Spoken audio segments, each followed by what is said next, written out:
A anomalia magnética no sul e no sudeste do Brasil é uma espécie de defasagem na proteção magnética da Terra, localizada sobre o Atlântico Sul, na faixa que se estende até o continente africano. Tem aqui a figura, né? Mostra essa região azul aí. Essa é a região da anomalia magnética, tá? Vamos lá. Para tentar entender esse fenômeno, os especialistas estudam, né, o campo magnético do planeta, gerado no núcleo de ferro líquido superaquecido, a pelo menos 3.000 quilômetros de profundidade. Lá no núcleo, né, do nosso planeta, não no núcleo central, mas um pouco a camada externa do núcleo, digamos. Ali a gente tem ferro líquido, níquel, né, a gente tem metais circulando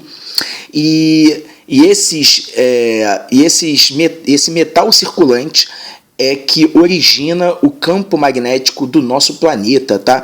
Que serve aí para proteção do nosso planeta contra partículas carregadas oriundas, por exemplo, do Sol, e assim vai, tá bom? Essa região tem um campo mais enfraquecido, né? Isso faz com que satélites, quando passam por essa região, tenham que desligar momentaneamente alguns componentes para evitar a perda do satélite ou que o equipamento seja danificado.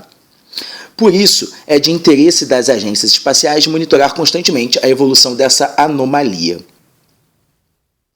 Vamos lá, bem ali no nosso continente, né?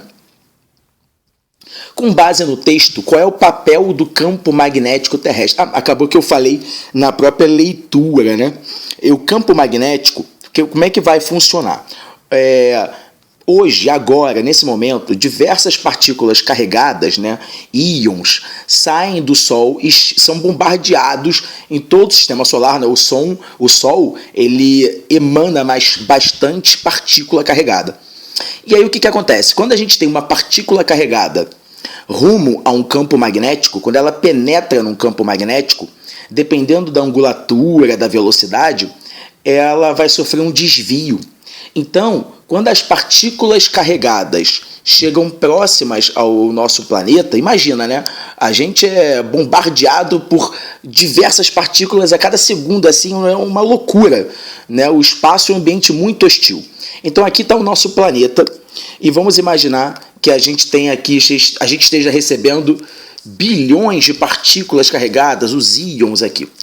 E aí o que acontece? Quando ele chega próximo ao nosso planeta, essas partículas desviam, elas fazem curva, legal? E aí não penetram no planeta. É para isso que serve o campo magnético, ele blinda o nosso planeta dessas partículas, tá?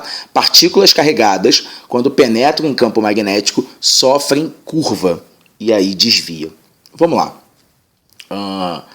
As linhas de campo magnético da Terra são geradas do polo sul magnético e entram no polo norte magnético? Não é assim, né? O campo magnético ele é originado no polo norte e vai até o polo sul. Legal? Campo magnético é sempre assim. Então, no nosso planeta, por exemplo, inclusive o polo norte magnético não é o polo norte geográfico, né? Geografia e magnetismo não tem essa relação. Inclusive, esses polos são flutuantes, se movem, né? Mas o que importa o nosso planeta é um ímã. E todo ímã, não importa o formato, pode ser uma esfera, né? Ele tem uma parte que é norte magnético e uma parte sul. Então, vou colocar aqui norte magnético e sul, por exemplo. E aí, como é que funciona? As linhas de campo magnético se originam no norte magnético e vão para o sul. Esqueça a geografia, tá? O que importa, pensa que isso aqui não é um planeta, é um ímã. E aí, é assim que funcionam as nossas linhas de campo. Então, essa primeira é fake. Segunda, o campo magnético protege a atmosfera terrestre, minimizando a entrada de partículas com alta velocidade vindas do Sol. Muito legal. Inclusive, pessoal, nessas regiões próximas aos polos magnéticos, são regiões de muito campo. E aí as partículas, isso é uma coisa muito avançada que eu vou falar, mas é muito interessante. Partículas carregadas, os íons, né? Quando eles fazem essa curva, devido à ação do campo magnético, né, eles fazem essa curva, essas partículas liberam radiação, liberam luz. E é assim que a gente consegue ver as auroras. A aurora boreal, que fica lá ali no polo norte geográfico, né, que seria próximo ao sul magnético, ali no Canadá, na Europa, e tem a aurora austral, que fica lá no sul, na Austrália. São regiões de grandes atividades magnéticas, então as partículas fazem curva e aí elas liberam aquele show, aquele espetáculo luminoso, né? Então entendam duas coisas teóricas aqui. Partículas carregadas, quando entram em campo magnético, fazem curva.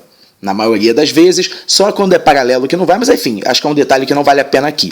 Então, partículas fazem curva. Quando uma partícula faz curva, ela é acelerada, né? Quando ela faz curva, ela libera radiação.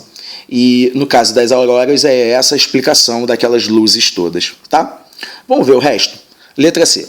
O campo magnético da Terra transmite interações entre cargas elétricas. Bom, enfim, tem nada a ver com isso, mas vamos seguir. Né? O campo magnético da Terra é sempre atrativo, nunca a gente não pode confundir campo elétrico com magnético, né? Eletricidade é que tem o mais e o menos, então são outras relações aí. Letra E, o campo magnético da Terra é responsável pela fusão nuclear, enfim, perfeito, então deixa pra lá, as outras são muito loucas. Letra B, o gabarito. Espero que vocês tenham gostado, pessoal. Abraços e bons estudos.